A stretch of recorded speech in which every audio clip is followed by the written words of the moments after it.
I heard the knock before I saw the clock, and something in the sound told me my life was about to change.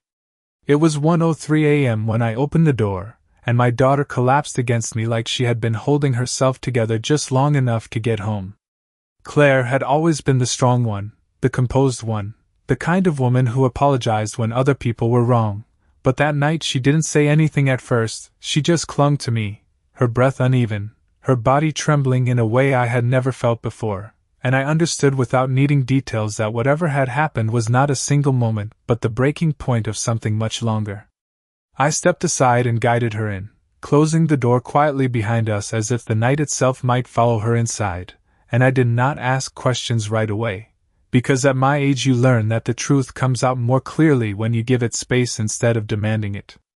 The kitchen light felt too bright when I turned it on, casting sharp shadows across the counter, and I sat her down, wrapped a blanket around her shoulders, and placed a glass of water in her hands, watching the way her fingers struggled to steady themselves around it, noticing details I wished I didn't have to notice.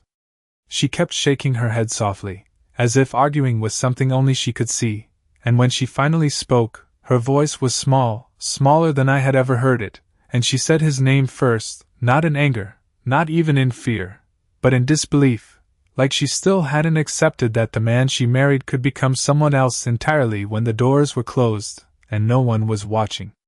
I didn't interrupt her, not when she mentioned the other woman, not when she admitted how long she had suspected something was wrong, not even when she said she had tried to fix it quietly so no one would have to know, because that was my daughter, always protecting everyone else, even when she was the one unraveling. I moved slowly around the kitchen, making tea I knew she wouldn't drink, adjusting things that didn't need adjusting, giving her the illusion that the world was still in order, while I felt something inside me shift into a place I hadn't been in years, a place that didn't panic, didn't cry, didn't react, but observed, calculated, and waited. When she looked up at me, her eyes searching for something, maybe reassurance, maybe permission to fall apart completely, I gave her either. Only a steady look and a quiet hand over hers, because I knew in that moment that comfort alone would not be enough, not this time. That night wasn't just about what had happened to her, it was about what had been happening for far too long, hidden behind polite smiles and carefully chosen words, and as I stood there in my own kitchen, listening to my daughter piece together the truths she had tried so hard to ignore, I realized something with a clarity that felt almost cold. Whatever came next would not be loud, and it would not be rushed, but it would be deliberate. And it would be final. I did not sleep that night, and neither did Claire, though she tried to pretend she did by lying still on the couch with her eyes closed, her breathing too measured to be real rest, and every so often her fingers would twitch as if she were reaching for something she had lost but could not name. I stayed in the kitchen longer than I needed to, sitting at the table with a cup of coffee that had gone cold, listening to the quiet hum of the refrigerator and the occasional passing car outside, letting the silence settle into something I could study instead of fear. When the first light of morning crept through the blinds, thin and pale, it did not bring relief, only clarity, and I realized that what had walked through my door last night was not just my daughter in distress, but the result of months, maybe years, of something carefully hidden. Claire woke slowly, disoriented for a moment as if she had forgotten where she was, and then I saw it return to her face, that same quiet collapse, not dramatic, not loud, just a steady recognition that nothing was the same anymore. She sat up, pulling the blanket tighter around her shoulders, and the first thing she did was apologize, which told me more than anything else she could have said. She apologized for waking me, for showing up unannounced, for bringing her problems into my house, and I felt something inside me harden, not toward her, never toward her, but toward the pattern I was beginning to see. I told her there was nothing to apologize for, and I meant it, but I also did not soften my voice, because I needed her to hear something steady, something that did not bend under pressure the way she had been forced to. She began to talk again, more clearly this time, and what she described was not one moment of betrayal but a slow erosion of her confidence, small comments that made her question herself, decisions made without her that she was later told she had agreed to, accounts she thought were shared but somehow never quite were, and always the feeling that she was the one overreacting, the one misunderstanding. The one who needed to be more patient, more forgiving, more careful. I listened without interrupting, but I paid attention to the details she almost skipped over, the things she minimized, the way she brushed past certain moments as if they were not important when in fact they were everything. She told me about the other woman in a way that sounded almost detached, as if saying it plainly might make it less real, and I noticed how she avoided looking at me when she spoke about it, as if she were ashamed of something that was never hers to carry. I stood up then and moved to the sink, not because I needed to, but because I needed a moment to organize what I was hearing, and as I rinsed an already cleaned cup, I began to see the outline of something much larger than a broken marriage. This was not chaos, it was control, quiet and consistent, built piece by piece until Claire no longer trusted her own instincts, until she believed that enduring was the same as loving.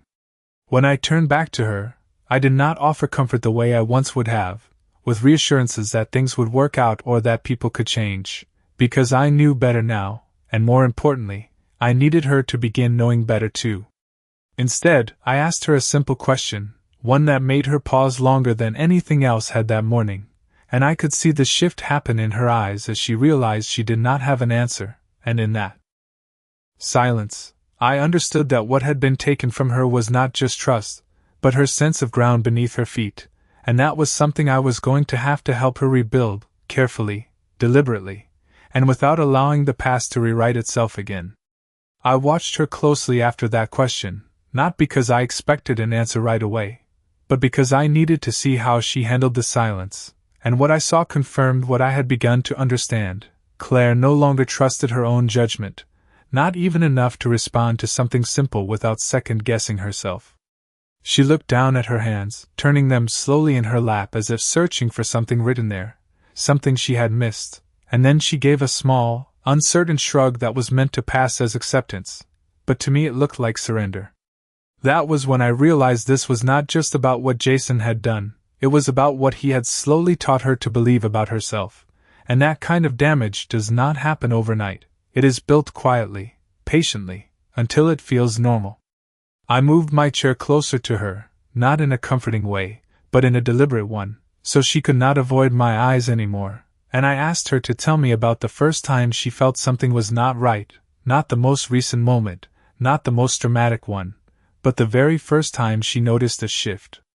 She hesitated, then spoke slowly, as if each memory had to be pulled from somewhere deep and buried, and she described a conversation from over a year ago, something small at the time, where Jason had corrected her in front of friends, casually, almost playfully, but later told her she had embarrassed him and needed to be more careful with how she spoke. She said she had apologized immediately, even though she had not understood what she had done wrong, and as she continued, more moments surfaced, each one insignificant on its own, but together forming a pattern that was impossible to ignore once you saw it clearly. There were changes in how decisions were made, things she used to have a voice in that suddenly became his responsibility alone, explanations that never quite made sense but were delivered with such confidence that she began to doubt her own memory, her own perception, her own right to question anything at all. She told me about times she had wanted to visit me but changed her mind because he said it would be better to stay home, about purchases she thought they had agreed on that later became a source of tension, about the way he would withdraw just enough to make her work harder to restore what she believed she had broken. As she spoke, I could see the pieces aligning in her mind as well, the realization building not as a sudden shock but as a slow, heavy understanding that what she had been living in was not partnership, but control wrapped in something that looked acceptable from the outside. I did not rush to fill the space when she stopped talking, because this was the moment she needed to sit with it, to recognize it without someone else naming it for her, and after a long pause, she looked up at me with an expression that was different from anything I had seen since she walked through my door. It was not relief, and it was not fear, it was something steadier, something closer to awareness. I nodded once, not as approval, but as acknowledgement, and I told her quietly that understanding what had happened was the first step, but it was not enough on its own, because people like Jason rely on that confusion, on that hesitation, on that instinct to smooth things over and move forward without fully addressing what has been done. I stood up then and reached for my phone, not to call him, not to confront him, but to begin something else entirely, something that would not depend on his version of events or his ability to explain them away. And as I looked back at Claire, still sitting there but no longer folded in on herself quite the same way, I knew that whatever came next would require patience, precision, and a kind of strength that did not need to announce itself in order to be effective.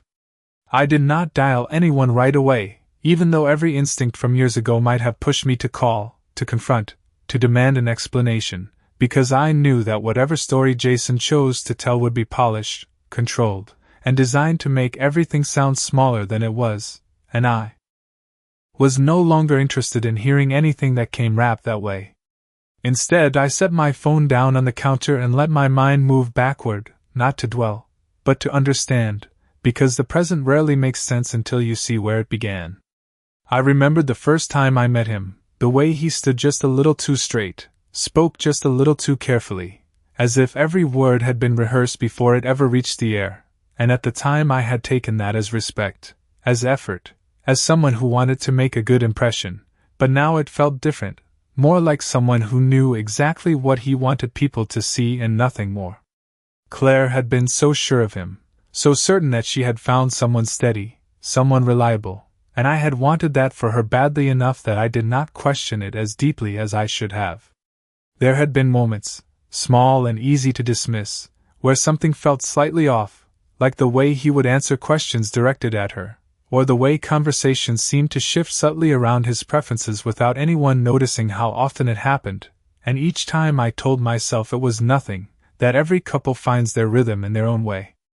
I thought about holidays where Claire arrived later than expected, offering simple explanations that never quite matched the tension I could sense beneath her smile, about the times she would start to say something and then stop herself halfway through, glancing at him before finishing her sentence in a different tone, one that sounded more agreeable, more careful.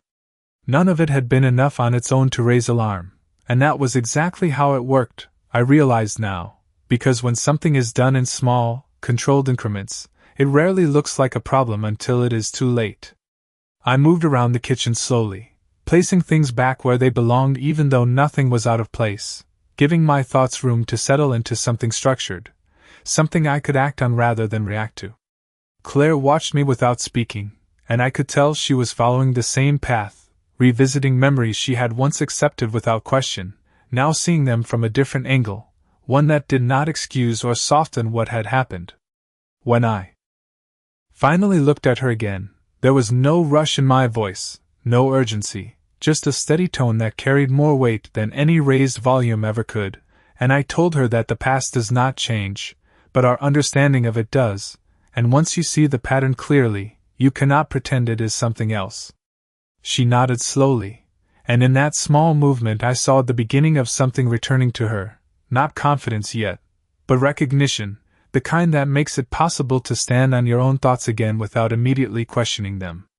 I picked up my phone once more, this time with intention, not to reach out to him, but to begin gathering what we would need, because I understood now that this was not a situation that could be handled with conversation alone, and as I stood there, looking at the quiet room that had witnessed everything without saying a word, I felt a calm settle over me that was not comforting, but it was steady.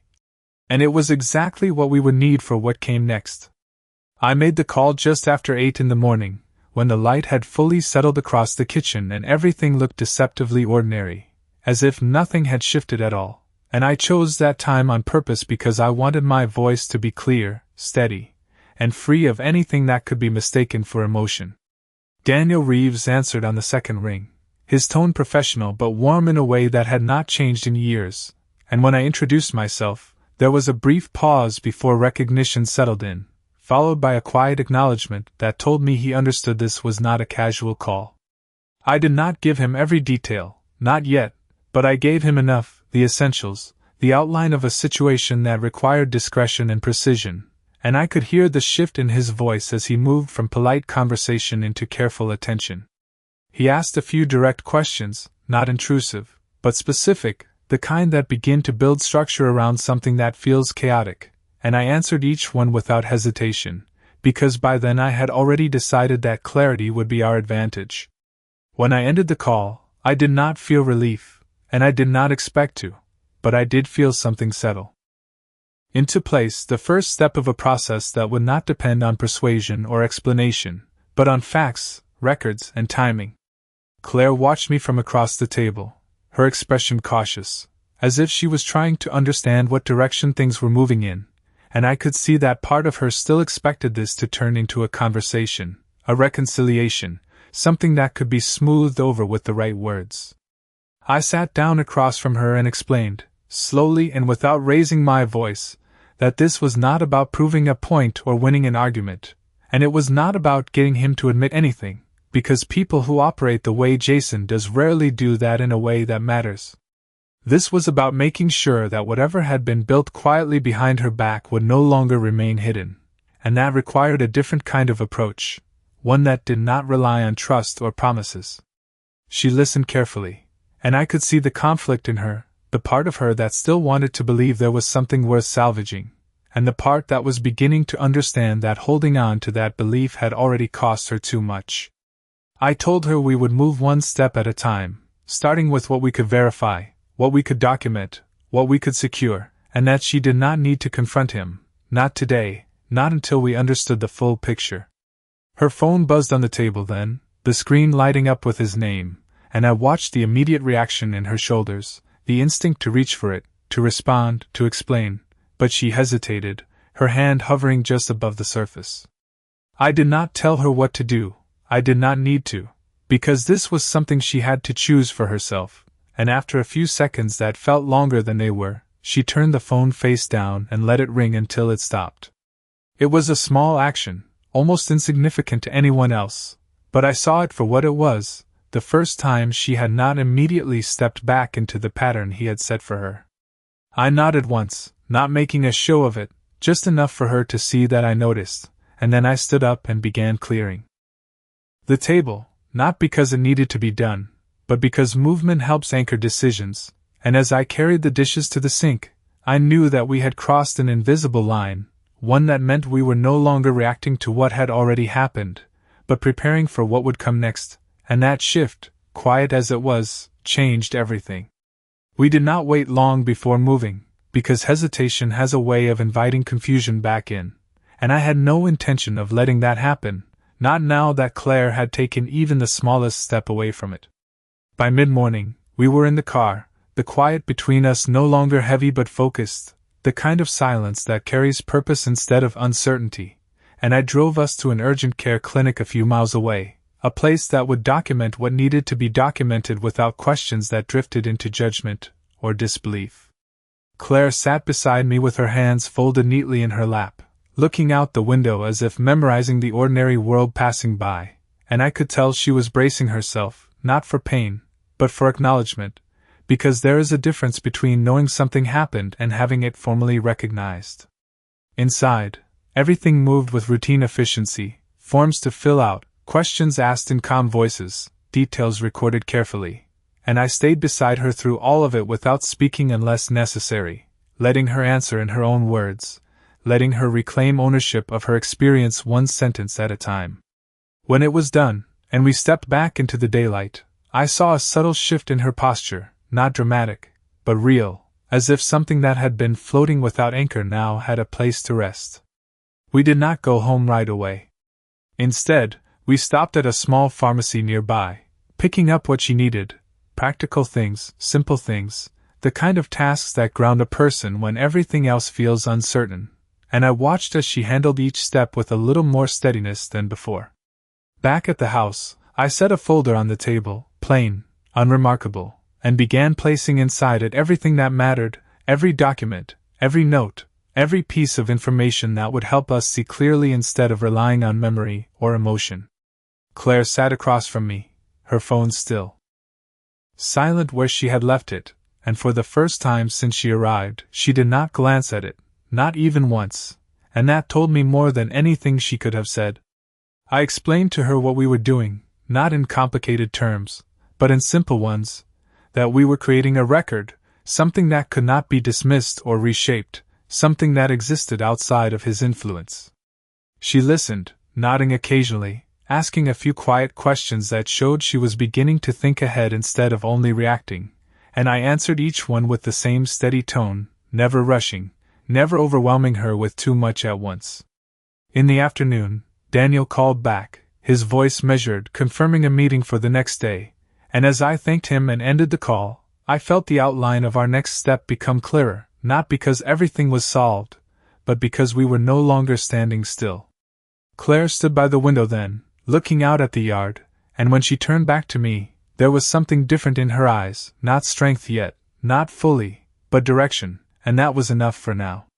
I gathered the folder, closed it carefully, and placed it within reach, not hidden, not tucked away, but visible, because this was not something we would avoid or minimize, and as the day moved quietly toward evening, I understood that what we were building was not just a response to what had happened, but a foundation for what would follow, and that required patience, clarity,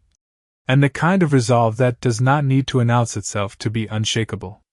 He did not wait long to come, which told me everything I needed to know about how he believed this would unfold, because people like Jason do not tolerate silence well, not when they are used to controlling the pace of every conversation. It was just past 6 in the evening when his car pulled into the driveway, the sound of it cutting through the quiet in a way that felt deliberate, as if he wanted us to hear him before we saw him. Claire stiffened beside me, not dramatically, but enough for me to notice, and I did not tell her to relax, because I knew that kind of instruction never truly reaches someone in that moment. Instead, I remained seated. At the table, the folder still within reach, my hands resting calmly in front of me as I listened to his footsteps approach the door. The knock came, measured and controlled, not urgent, not apologetic, and I stood up slowly to answer it, taking my time not to provoke, but to set the tone. When I opened the door, he was exactly as I remembered, composed, well-dressed, his expression carefully arranged into something that suggested concern without admitting fault, and for a brief second, I could see how easily someone unfamiliar with him might believe it. He greeted me politely, asked if Claire was inside, and I stepped aside without responding to the question directly, allowing him to enter on my terms, not his. He walked in with the confidence of someone who expected the room to shift around him, but it did not this time, and that subtle difference registered in the way his eyes moved, taking in the space, searching for something that was no longer there. Claire remained seated, her posture straight but still, and when he saw her, his voice softened immediately, the practiced warmth returning as he stepped closer, speaking her name in a way that might have once reassured her, but now sounded rehearsed. He began explaining, not asking, not listening, but explaining, offering a version of events that reduced everything to misunderstandings, to stress, to timing, carefully avoiding any language that would anchor his words to something verifiable. I did not interrupt him, and neither did Claire, and the silence between his sentences began to stretch longer than he expected, forcing him to fill it with more words, more justification, more carefully chosen phrases that only revealed how much he relied on controlling the narrative. When he finally paused, perhaps expecting a response, perhaps waiting for the moment where Claire would step in and soften things as she always had, it did not come. Instead, she looked at him steadily, not with anger, not with fear, but with something quieter, something that did not bend toward him the way it used to, and I saw the shift in his expression, small but undeniable. I stepped forward then, not raising my voice, not changing my tone, but speaking in a way that left no room for reinterpretation, and I told him that this was not a conversation about feelings or explanations, and that we would not be discussing anything further that evening. He attempted to respond, to redirect, to regain footing, but I held my ground, not by arguing, but by not engaging in the way he expected, and after a moment that felt longer than it was, he stopped speaking, his composure slipping just enough to show the uncertainty beneath it. I opened the door again, not abruptly, not forcefully, but with quiet finality, and he stood there for a second, as if deciding whether to push further or retreat, and then he chose to leave, not because he understood, but because he could not find a way back into control.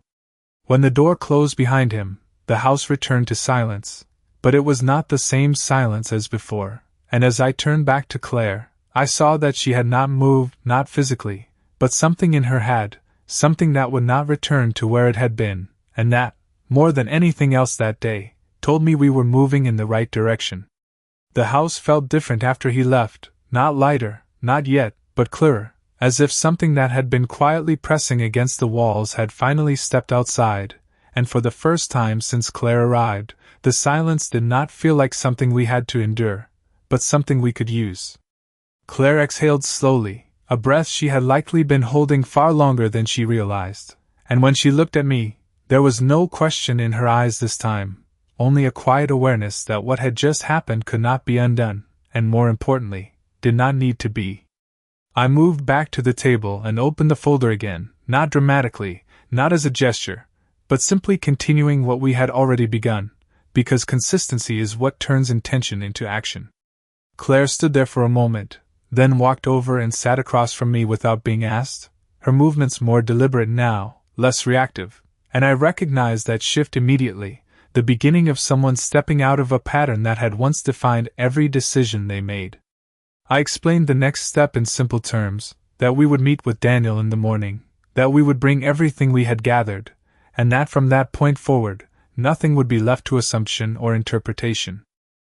She listened closely, nodding, asking questions that were no longer about what Jason might say or do, but about what she needed to understand, what she needed to prepare, and that difference, subtle as it was, mattered more than anything else. Her phone remained on the counter, untouched, and when it lit up again with another message, she did not even turn her head, and I saw in that small act a kind of boundary forming, one that did not need to be announced to be real. As the evening settled in, we moved through ordinary routines, preparing a simple dinner, clearing the dishes, each action steady and unhurried, not because we were ignoring what had happened, but because we were placing it in its proper context, no longer allowing it to dictate every moment. Later, I sat in the living room while Claire rested, not sleeping, but no longer pacing inside her own thoughts, and I allowed myself a moment to consider how easily this could have gone differently, how a single conversation at the door might have pulled her back into explanations and apologies, how quickly everything could have returned to the same pattern if we had allowed it. But we had not, and that mattered. The next morning would not bring resolution, not immediately, but it would bring structure, and structure is what people like Jason cannot easily manipulate. I stood up and turned off the lights one by one, the house settling into quiet again, but this time it felt intentional, chosen, and as I paused at the doorway, looking back at the space where everything had begun to shift, I understood that what we were building was not just a response to one night, but a refusal to return to what had been, and that refusal, steady and unspoken, was already changing the outcome of everything that would follow. The next morning arrived without ceremony, just a quiet shift in light through the windows and the familiar sounds of a house waking up. But everything felt different because we were no longer standing in uncertainty. We were moving with direction, and that made even the simplest actions feel intentional. Claire came into the kitchen dressed, composed, not unchanged, but no longer fragile in the way she had been when she first stepped through my door, and I noticed the way she held herself, her shoulders no longer curved inward, her movements measured instead of hesitant. We did not talk much as we prepared to leave, because there was nothing left to question, only steps to take, and when we got into the car, the silence between us felt steady, not heavy. Daniel's office was exactly as I remembered, quiet, organized, the kind of place where details matter and words are chosen carefully, and as we sat across from him, placing the folder on the desk, I saw Claire straighten slightly, not out of fear, but out of readiness. Daniel listened without interruption as she spoke, his attention focused, his questions precise, guiding the conversation toward clarity rather than emotion, and for the first time since all of this began, I watched Claire tell her story without apologizing for it, without softening it to make it easier for someone else to accept. When she finished, Daniel nodded once, not in sympathy, but in acknowledgement, and began outlining the next steps, what would be filed, what would be protected, what would no longer be left open to interpretation or manipulation.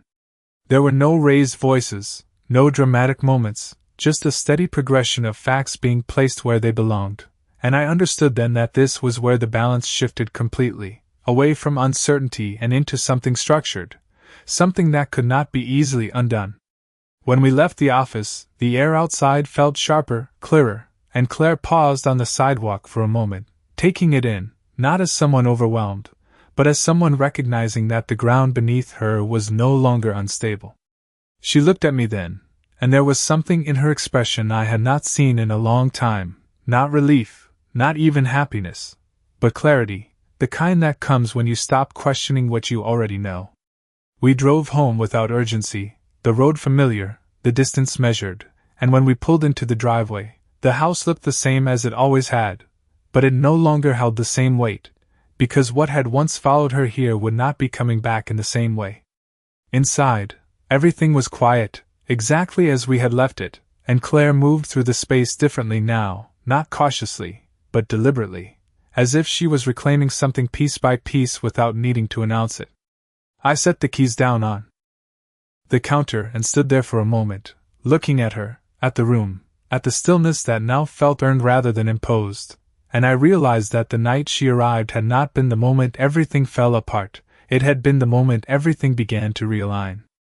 There would still be steps ahead, conversations, decisions, things that required patience and attention, but the most important shift had already happened, and it was not loud, it was not visible to anyone outside these walls, but it was real, and it was enough.